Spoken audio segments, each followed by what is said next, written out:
So I've actually played Fae Farm, and spoiler alert, I absolutely love it. But don't worry, today I won't just tell you why I love Fae Farm.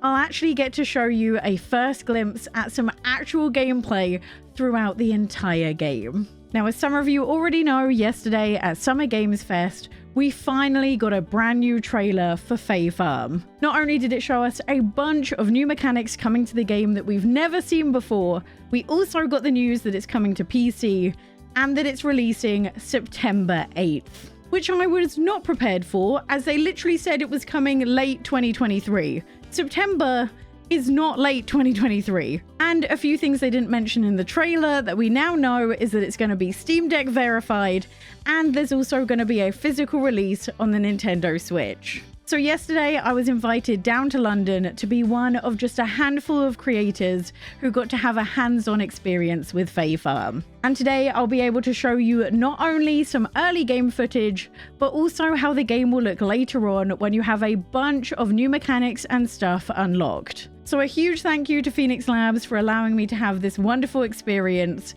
And just to let you know, all the gameplay footage you'll see today was me actually playing the game, and it was captured on the Nintendo Switch. So it's safe to say that if you're going to be picking this up on PC, there's a chance it's going to look even better than this. For those who don't know, Fae Farm is a magical farming sim-like game that begins with you finding a message in a bottle inviting you to a faraway land, a land in desperate need of some help. So naturally, you set sail to try and find it.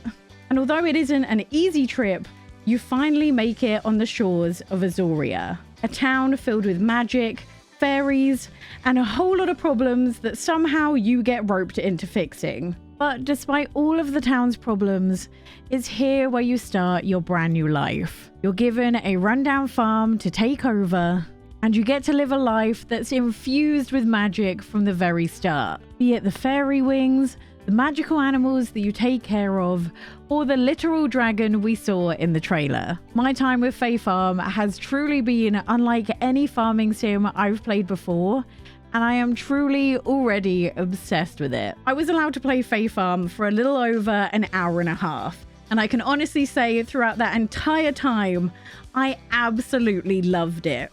They literally had to come over and tell me to stop playing because my time was up. I could have easily gone for another 5 or 6 hours. The first thing that really caught my eye when I loaded up the game was just how wonderful it looks. I love the style of the game, I love how whimsical it all looks, and I love the fact that it's all centered around fairies. But the thing I really fell in love with when I was playing Fae Farm is the fact that it seems to be the perfect mesh between life sim, farming sim, and RPG elements. So it wasn't restrictive in the sense that you had to follow the main story. You could run around, you could go and explore if you wanted to, but when you're all farming simmed out, there's a full-on story for you to go and explore and have fun with, along with tasks and quests that the villagers can set for you as well. So it's safe to say you're not going to run out of things to do anytime soon, but also there's no rush to do any of the quests that you've been set. So it strikes this really nice balance. But to me, the thing that really stands out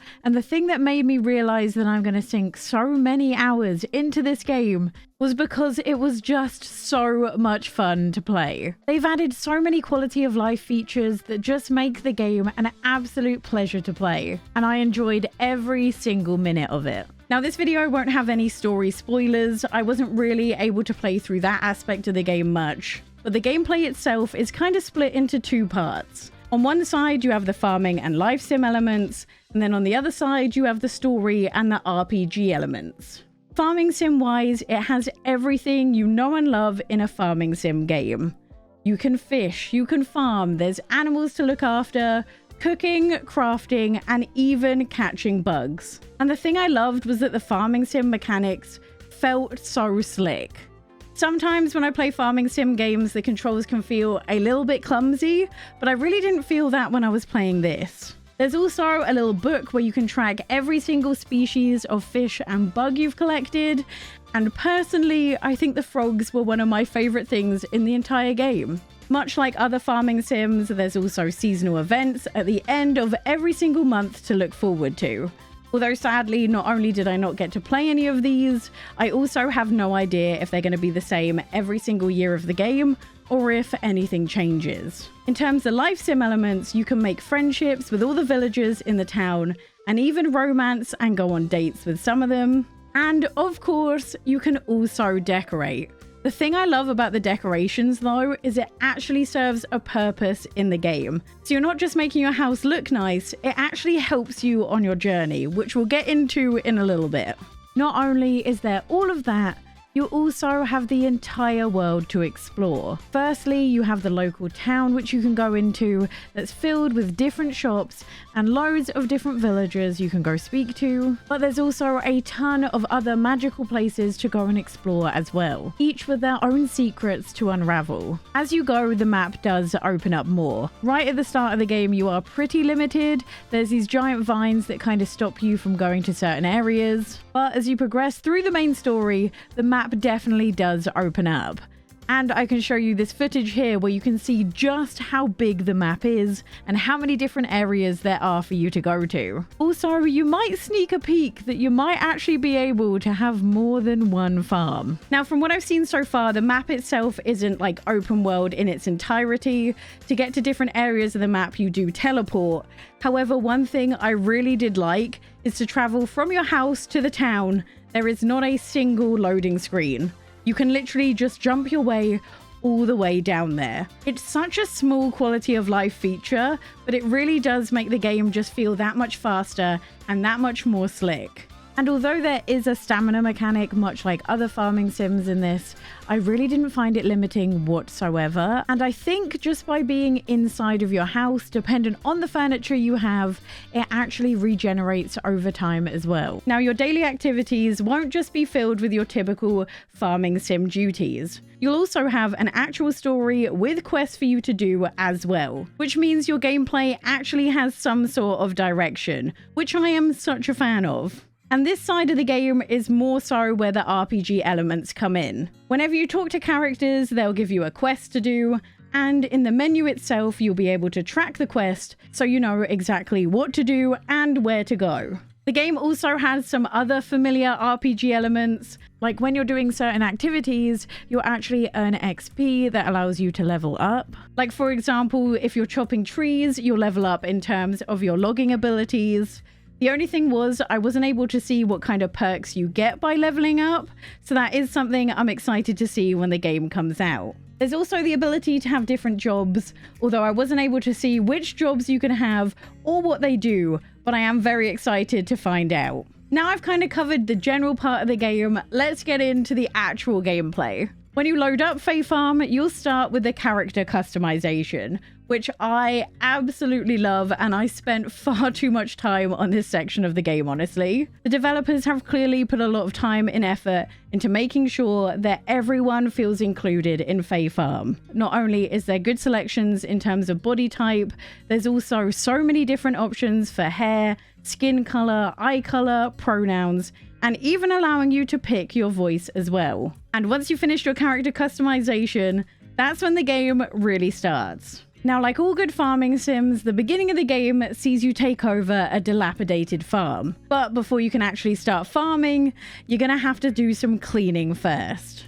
And this is really where I started to see the first quality of life features. Like for example, you don't actually have to switch tools when you're doing tasks in your farm. If you want to cut grass or chop logs, the game will actually automatically switch that for you. But the quality of life features don't stop there. Like for example, when you start planting seeds, there's not really a planting animation, meaning that you can run along a flower bed and plant seeds literally as quick as you can press the button. The other thing I really enjoyed was the different way they handled plowing the land. Instead of having a hoe like typical farming sims, instead you go to a crafting menu and you craft them, and they have these adorable little borders around the edges, making them look really neat.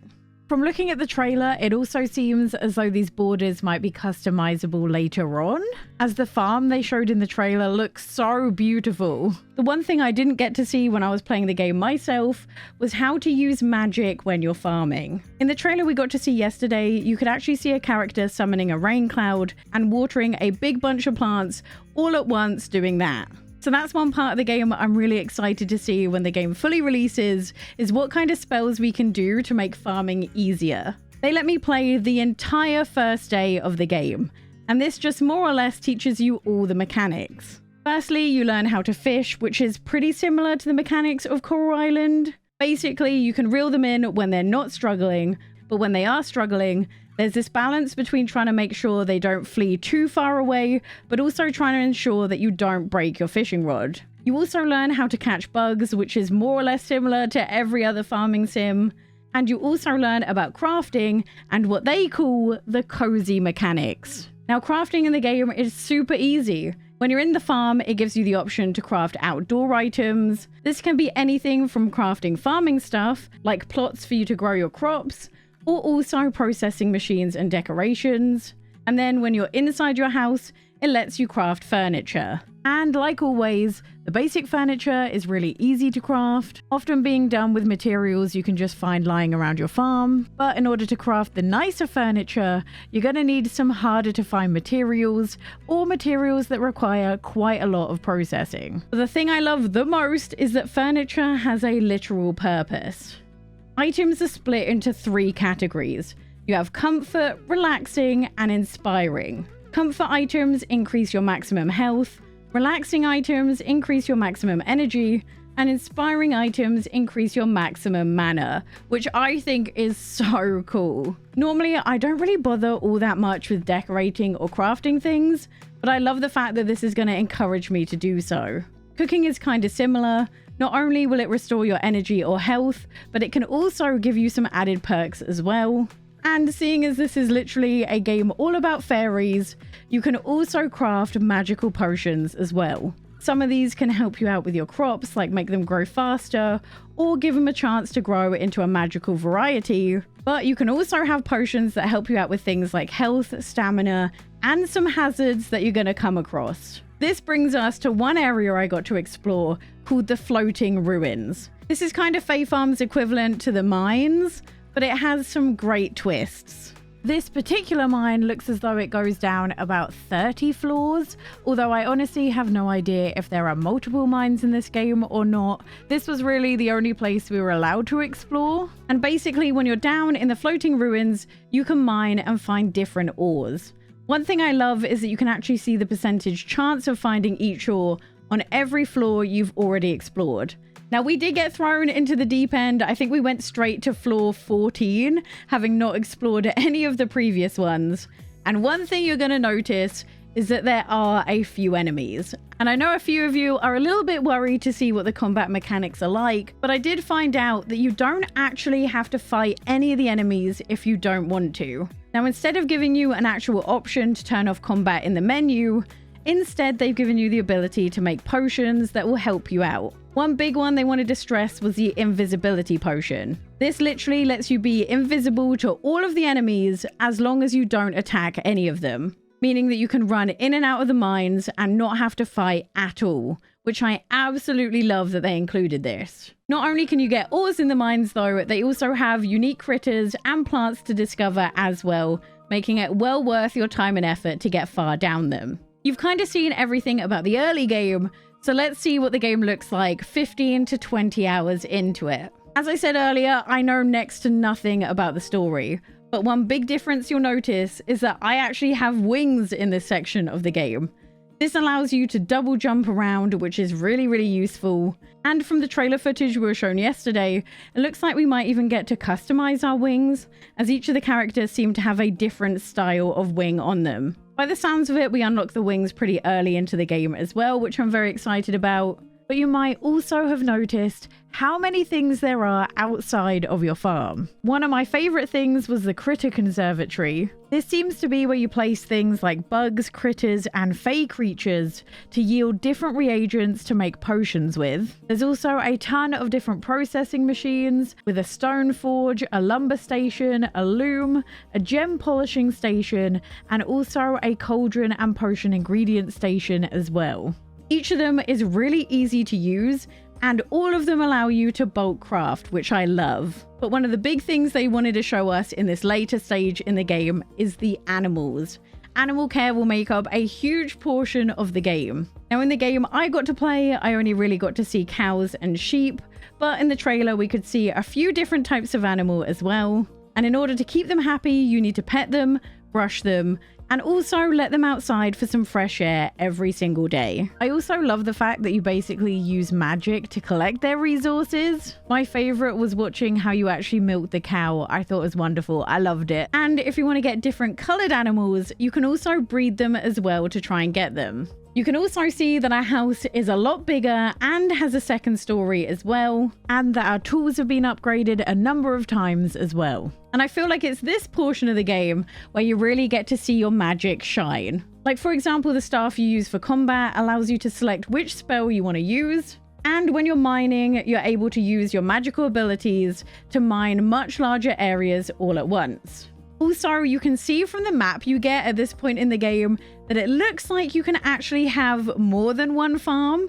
So I'm going to expect that each farm you own will be able to have slightly different variants of crops on them, maybe even different animals as well, meaning that not only do you have the one farm where your house is to tend to, you can also travel around and visit all your other farms as well. Thankfully, as I said earlier, you'll have the ability to teleport, which makes things so much easier. The other thing I briefly want to touch on is multiplayer. Now, admittedly, I don't know a whole lot about this as we weren't able to play together, but it did look as though it unlocked almost instantly. One thing I did notice though is that there's an ability to communicate within the game itself using a few preset commands. One thing I am really excited about is the ability to go into the ruins with each other. So if you're someone that really struggles with the combat or doesn't like going into them by yourself, you can just team up with your friends and get resources that way. But the final thing I wanted to touch on is just how free the game actually is. I think the moment it really hit me was when I was going to fish. Now, if you've been playing the likes of Animal Crossing, you might remember that the easiest way to fish is to kind of run straight against the river and then take out your fishing rod and fish. But when I went to do that in Fae Farm, thinking it'd be exactly the same because it has the same sort of camera style and everything, all that happened was I fell directly into the river and started swimming. Another way this became really clear was I was actually trying to take a shortcut off of a cliff to see if I could get somewhere faster, thinking it wouldn't let me actually fall off the cliff. Turns out I was wrong, and you can jump off of every single one of the cliffs. There really is no restrictions. And the only time you really get loading scenes is when you walk in and out of houses. So far, when I was running around the town, as I said earlier, I didn't really have any loading scenes whatsoever, which again, just made the game feel so fluid and so alive. Now, I do recognize the game is pretty expensive.